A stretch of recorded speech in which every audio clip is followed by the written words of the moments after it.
IPA 2. Di sini saya akan menjelaskan tentang masuknya Islam ke Istana Raja. Masuknya Islam ke Istana Raja di daerah Jawa, yaitu Mataram dan Banten.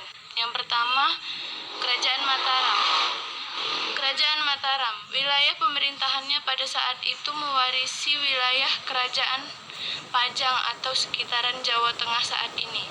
Kehidupan ekonomi masyarakat Mataram kuno pada masa dinasti Sanjaya bertumpu pada sektor pertanian dan telah memanfaatkan Sungai Bengawan Solo di sektor pelayaran. Pada masa pertumbuhan dan berkaitan dengan masa pembangunan, maka Sultan Agung melakukan usaha-usaha antara lain untuk meningkatkan daerah-daerah persawahan dan memindahkan banyak para petani ke daerah Kerawang yang subur.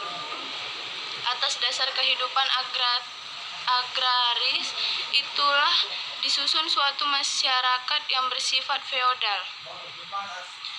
Suto Wijoyo mengangkat dirinya sebagai Raja Mataram dengan gelar Penembahan Senopati pada tahun 1586 sampai 1601 dengan ibu kota kerajaan di Kota Gede. Faktor kemunduran Kerajaan Mataram. 1. Masuknya kolonial Belanda ke Nusantara yang berusaha melemahkan kekuasaan Kesultanan Mataram. 2. Perselisihan antara pewaris tahta Mataram. 3. Dipecahnya Mataram menjadi 2 kerajaan berdasarkan perjanjian Giyanti. 4. Perpecahan yang terjadi di dalam Kesultanan Mataram. Berikutnya, faktor kemajuan Kerajaan Mataram. 1. Tanahnya subur. 2. Pusat strategis menyebarkan agama Hindu-Buddha. 3. Para raja Mataram kuno cukup arif dan bijaksana. 4. Kerjasama antara raja dan Brahmana sangat toleransi cukup baik. Penyebab kemajuan yang pesat. Kemudian kerajaan kedua yaitu Kerajaan Banten. Secara geografis, Kerajaan Banten terletak di bagian utara daerah di Jawa Barat. Wilayah kerajaan meliputi sebelah barat pantai Jawa hingga Lampung. Banten di bawah pemerintahan Sultan Agung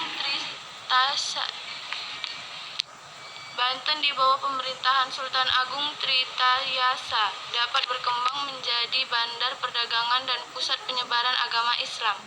Kerajaan Banten adalah salah satu kerajaan Islam di Pulau Jawa sehingga kehidupan sosial mereka menganut ajaran-ajaran agama Islam.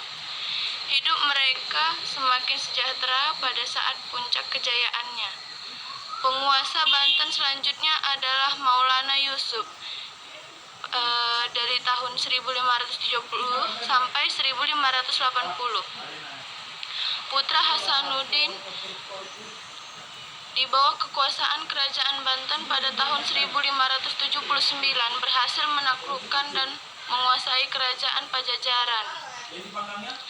Faktor yang menyebabkan kemunduran Kerajaan Banten adalah 1. Adanya campur tangan dari VOC dalam perdagangan di Kerajaan Banten. 2. Terjadi perselisihan antara Sultan Agung Triyasa dengan VOC. 3. Adanya konflik dengan Sultan Haji yang mana Sultan Haji lebih memihak kepada VOC. Faktor yang menyebabkan kemajuan Kerajaan Banten adalah 1. Mangkatnya Raja Besar Banten Maulana Yusuf dan tidak ada yang menggantikannya. 2. Perang saudara antara saudara Maulana Yusuf dengan